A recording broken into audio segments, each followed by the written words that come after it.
پیارے دوستو، دنیا میں 4 عظیم بادشاہ گزرے ہیں جنہوں نے اپنے اپنے دور حکومت میں آدھی سے زیادہ دنیا فتح کی۔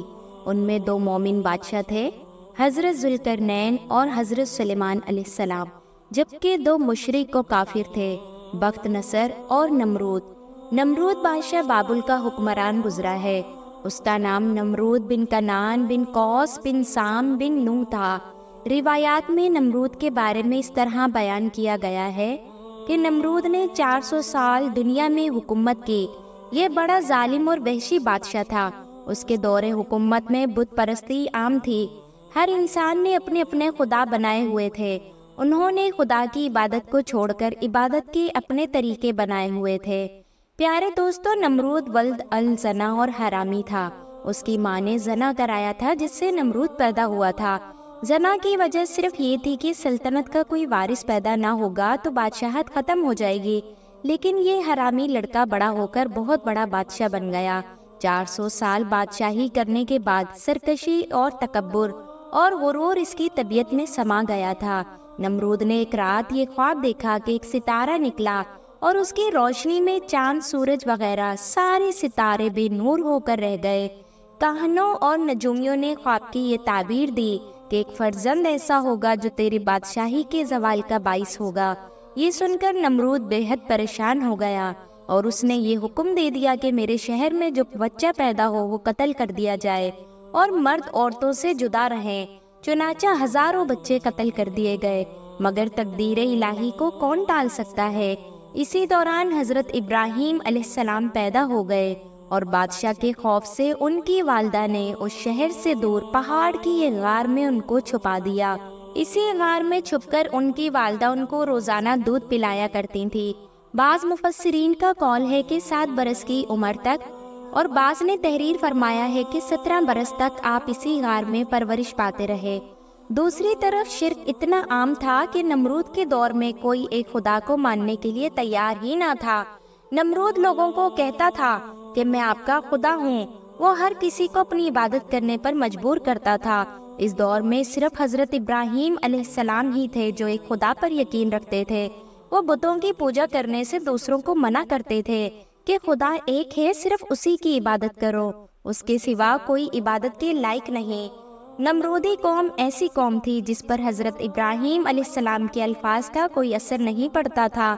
ایک دن ایسا ہوا کہ حضرت ابراہیم علیہ السلام ان کے سب سے بڑے بت خانے میں چلے گئے۔ وہاں بے شمار بڑے بڑے بت تھے۔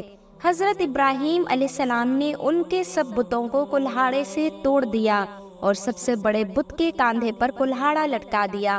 جب نمرودی قوم اپنے بت خانے میں آئی تو انہوں نے دیکھا کہ سب کے سب بت پاش پاش ہو گئے ہیں، بس ایک بت بچا ہے جس کے کاندھے پر کلہاڑا لٹک رہا ہے۔ وہ اسی وقت سمجھ گئے کہ یہ کام صرف حضرت ابراہیم علیہ السلام ہی کر سکتے ہیں، کیونکہ وہ ہمارے بتوں کے خلاف ہیں اور وہ بت کے بجائے ہم سب کو ایک خدا کی عبادت کرنے کا حکم دیتے ہیں۔ نمرودیوں کو حضرت ابراہیم علیہ السلام پر بڑا غصہ آیا۔ انہوں نے اپنے بادشاہ نمرود کو حضرت ابراہیم علیہ السلام کی اس حرکت کے بارے میں بتایا کہ حضرت ابراہیم نے ہمارے سب بتوں کو پاش پاش کر دیا۔ نمرود نے کہا کہ خدا تو میں ہوں، وہ کون ہوتا ہے جو لوگوں کو مجھے سجدہ کرنے سے روکتا ہے اور بتوں کو بھی پاش پاش کیا ہے۔ نمرود نے حکم دیا کہ ایک جگہ پر لکڑیاں اکٹھی کر کے آگ جلا دو اور حضرت ابراہیم علیہ السلام کو اس آگ میں سزا کے طور پر پھینک دو۔ نمرودیوں نے حضرت ابراہیم علیہ السلام کو آگ میں پھینک دیا تھا۔ آگ نے اللہ تعالیٰ کے حکم سے حضرت ابراہیم علیہ السلام کے جسم پر کوئی اثر نہ کیا، وہ اللہ تعالیٰ کے حکم سے ٹھنڈی ہو گئی تھی۔ حضرت ابراہیم علیہ السلام کا فرمان ہے کہ میں جتنے دن تک آگ میں رہا تو میں اللہ تعالیٰ کے خاص رحم و کرم میں رہا تھا۔ میں اس آگ میں سکون سے رہا تھا، اتنا سکون میں نے کبھی نہیں دیکھا تھا۔ جب حضرت ابراہیم علیہ السلام کو آگ سے باہر نکالا گیا تو آگ سے باہر آتے ہی حضرت ابراہیم علیہ السلام نے نمرودیوں سے کہا کہ تم سب اللہ تعالیٰ کی عبادت کرو، بتوں کی عبادت کرنا چھوڑ دو، یہ بت تم کو جہنم کی آگ کی طرف لے جا کر رہیں گے۔ حضرت ابراہیم علیہ السلام نے نمرود کو سمجھاتے ہوئے کہا کہ تم اپنے بیہودہ کاموں سے باز آ جاؤ اور ایک خدا کی عبادت کرو۔ نمرود پر حضرت ابراہیم علیہ السلام کی کسی بات پر اثر نہیں ہو رہا تھا۔ نمرود نے حضرت ابراہیم علیہ السلام کو کہا کہ میں نمرود یعنی خدا ہوں۔ پھر نمرود نے حضرت ابراہیم علیہ السلام کو کہا کہ تمہارا خدا کون ہے؟ حضرت ابراہیم علیہ السلام نے فرمایا، میرا خدا اللہ تعالیٰ ہے جو ہر کسی کو زندگی اور موت دینے والا ہے، جو پوری کائنات اور آسمانوں کا مالک ہے۔ جب حضرت ابراہیم علیہ السلام نے یہ بات کہی تو نمرود نے مسکراتے ہوئے کہا کہ یہ سب کام تو میں بھی کر سکتا ہوں۔ نمرود بادشاہ نے 2 قیدیوں کو بلوایا جن کو سزائے موت ہو چکی تھی۔ ان میں سے نمرود نے ایک کو مار دیا تھا اور دوسرے کو آزاد کر دیا تھا۔ یہ کام کرنے کے بعد نمرود حضرت ابراہیم علیہ السلام کو کہنے لگا کہ یہ دیکھ، میں خدا ہوں، میں نے ایک کو موت کے گھاٹ اتار دیا اور دوسرے کو زندہ چھوڑ دیا ہے۔ اس طرح نمرود حضرت ابراہیم علیہ السلام کے سامنے بے شمار دلیل دینے لگا کہ اصل خدا تو میں ہوں، اب بتا تیرا خدا کون ہے؟ حضرت ابراہیم علیہ السلام نے فرمایا کہ میرا خدا وہ ہے جو سورج کو مشرق سے طلوع کرتا ہے اور مغرب میں غروب کرتا ہے۔ اگر تو خدا ہے تو سورج کو مغرب سے طلوع کر کے دکھا۔ حضرت ابراہیم علیہ السلام کی یہ بات سن کر نمرود بے بس ہو گیا اور کوئی جواب نہ دے سکا۔ اس طرح نمرود اپنی ساری قوم کے سامنے ذلیل ہو کر رہ گیا۔ اس سے پہلے بھی کئی بار حضرت ابراہیم علیہ السلام نے نمرود کو خدا کی عبادت کرنے اور خدا کو ایک ماننے کا حکم دے رکھا تھا۔ نمرود نے حضرت ابراہیم علیہ السلام کی باتوں کا کوئی اثر نہ لیا، چنانچہ حضرت ابراہیم علیہ السلام نے کئی بار نمرود کو دین حق کو قبول کرنے کی دعوت دی تھی۔ نمرود حضرت ابراہیم علیہ السلام کے اس عمل سے تنگ آ چکا تھا۔ بادشاہ نمرود نے حضرت ابراہیم علیہ السلام کو کہا کہ اگر تیرا خدا سچا ہے تو اس کو کہہ دے کہ میرے ساتھ جنگ کرے۔ اس کو بول دو کہ اپنا لشکر زمین پر اتارے جو مجھ سے جنگ کرے۔ خدا میں ہوں، میرے سوا کسی میں کوئی ہمت نہیں ہے کہ وہ میرے سامنے کھڑا ہو جائے۔ نمرود کی زبان سے یہ لفظوں کا نکلنا ہی تھا کہ حضرت ابراہیم علیہ السلام کی بارگاہ میں حضرت جبرائیل علیہ السلام تشریف لے آئے اور فرمانے لگے کہ اللہ تعالیٰ کا لشکر جنگ کے لیے تیار ہے۔ حضرت ابراہیم علیہ السلام نے یہی الفاظ نمرود کو کہہ دیے کہ اللہ تعالیٰ کا لشکر جنگ کے لیے تیار ہے۔ حضرت ابراہیم علیہ السلام کی بات سن کر نمرود نے جنگ کی تیاری کے لیے 3 دن مانگ لیے۔ اللہ تعالیٰ کی طرف سے نمرود کو 3 دن کا وقت دیا گیا۔ 3 دن تک نمرود نے ساری دنیا سے بڑے بڑے نامی گرامی جنگجو کو بلوا بھیجا۔ وہ نمرود کی طرف سے جنگ لڑنے کے لیے تیار ہو کر آ گئے۔ جب نمرود کا سارا لشکر اکٹھا ہو گیا تو نمرود نے کہا، اے ابراہیم، میں جنگ کے لیے تیار ہوں، جو میں نے 3 دن مانگے تھے وہ پورے ہو گئے ہیں، تم اپنے رب کی فوج کو بلا لو۔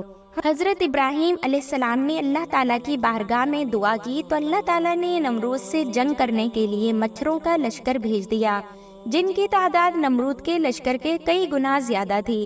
اللہ تعالیٰ کے بھیجے گئے مچھروں نے چند ہی لمحے میں نمرودی فوج پر حملہ کیا اور اس کی فوج کا خون چوس لیا۔ نمرود کی فوج میں ہڈیاں ہی ہڈیاں نظر آنے لگی۔ جب نمرود نے اپنے لشکر کی یہ حالت دیکھی تو وہ سب کچھ چھوڑ چھاڑ کر اپنے محل کی طرف بھاگ گیا اور اپنی بیوی کے کمرے میں جا کر چھپ گیا۔ ایک لنگڑا مچھر نمرود کا پیچھا کرتا ہوا اس کے محل میں داخل ہو گیا۔ کمرے میں داخل ہوتے ہی نمرود نے اپنی بیوی کو کہا کہ اس مچھر نے ساری فوج کو ہلاک و برباد کر کے رکھ دیا ہے۔ یہ بات کر ہی رہا تھا کہ اللہ تعالیٰ کے حکم کی تعمیل کرتا ہوا ایک مچھر نمرود کی ناک میں چلا گیا۔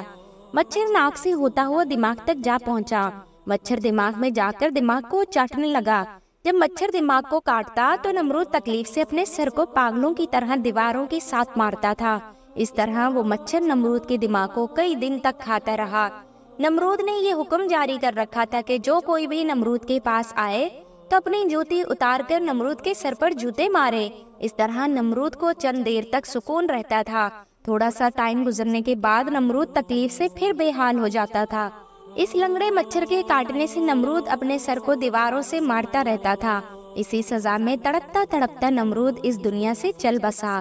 اسی لیے کہا جاتا ہے کہ اللہ تعالیٰ کو کسی کا شریک مت ٹھہرایا جائے۔ نمرود کا حال ہماری آنکھوں کے سامنے ہے، کس طرح نمرود پاگلوں کی طرح دیواروں کے ساتھ سر مار مار کر روتا اور چلاتا تھا۔ اس کا انجام کیا ہوا؟